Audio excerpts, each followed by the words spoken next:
At 12 o'clock, we got more playoffs. Playoffs?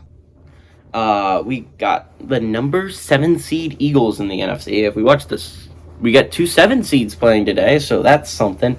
Which is at 9-8. Traveling to number 2 Tampa Bay Buccaneers, which is at 13-4. Buccaneers are by 8.5 points on Fox.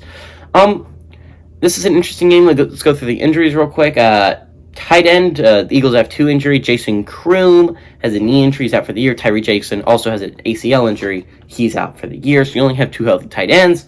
At wide receiver, J.J. Arcega-Whiteside has a finger injury. He's out for the year. Right guard, Nate Herbig has an ankle injury. At a limited practice, questionable for this game. So hopefully the right guard, Nate Herbig, will come at big.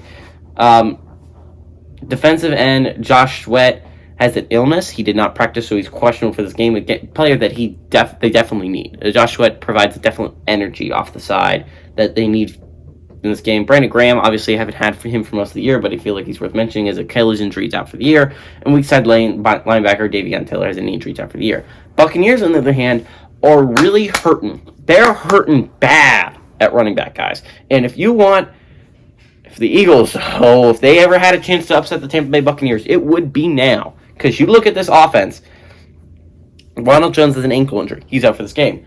Leonard Fournette has a ham injury. He's out for this game. So I know you're wondering, who is the running back for this team?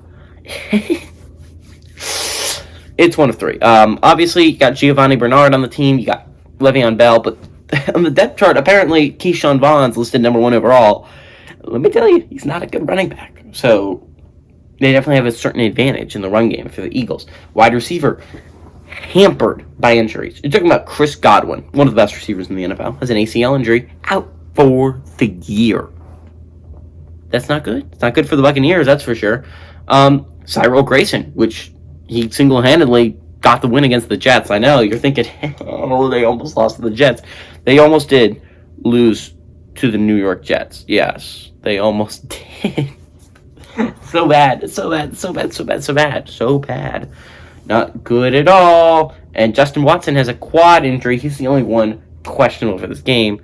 Obviously, I said before, Cyril Grayson has a hammy. He's out for this game. So Justin Watson's the only one they can have back. So I know you were thinking, who's going to be the receivers for the Tampa Bay Buccaneers? I know, it's a serious question. I have asked it myself.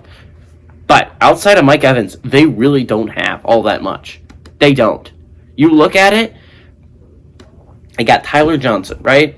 After that, it's a wasteland. Brashad Perryman, a guy that the Lions cut because he wasn't good enough. Scotty Miller, Jalen Darden, and Tom Brady's working with some not great receivers. These guys are not phenomenal. And if you're looking at it purely from an Eagles perspective, you could not hit them at the right time. This could not be a better time to hit the Tampa Bay Buccaneers with all their injuries. Defensively, they got some question marks on the defensive side of things. Defensive end Pat O'Connor has a PCL injury. He's out for the year. Sean Murphy-Bunting has a hammy injury. He's limited practice, questionable for this game. Carlton Davis has a back. He's questionable for this game. And Curtis Riley has an Achilles injury. And Richard Sherman has an Achilles injury after the year. Strong safety Curtis Riley also out for the year with an Achilles injury. So suddenly, now you're looking at this purely from a logic standpoint. I like to point out this is going to be a great matchup. You got the old veteran. I don't know, Brady. I think the way Brady reacted and hold up his foot, I think he thought it was 3rd down. Hey, Brady's still standing out there.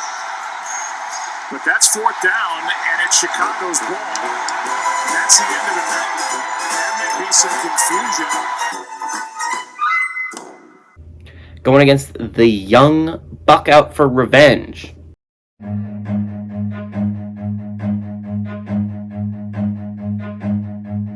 Run.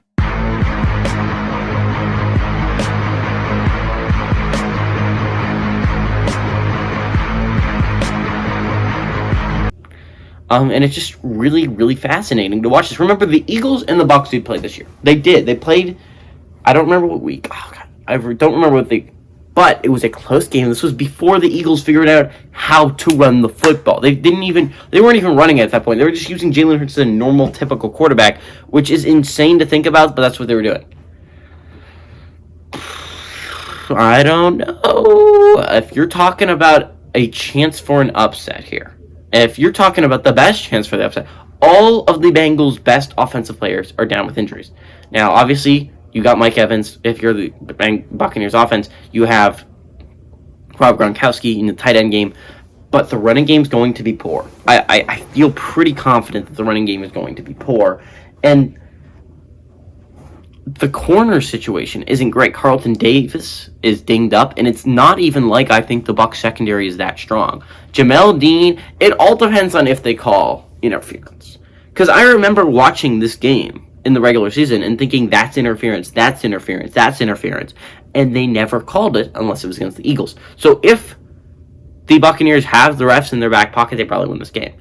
But if you're talking about a legitimate chance, a 50-50 split on bad calls or good calls, I think the Eagles have a chance in this game. I think they will win it. I legitimately do believe that Jalen Hurts is going to lead this team. This is probably the game I get wrong. I'm undefeated so far in wildcard matchups, and I don't feel right with that. I feel like I need a loss on my resume, which means I'm picking the Eagles here. Give me the Eagles to pull off a massive upset. It's probably not going to happen, but, I think it's really cool, and I think if it's ever going to happen, it's lined up right here for him. But everybody, this is GGB saying adios amigos, and fly, Eagles, fly.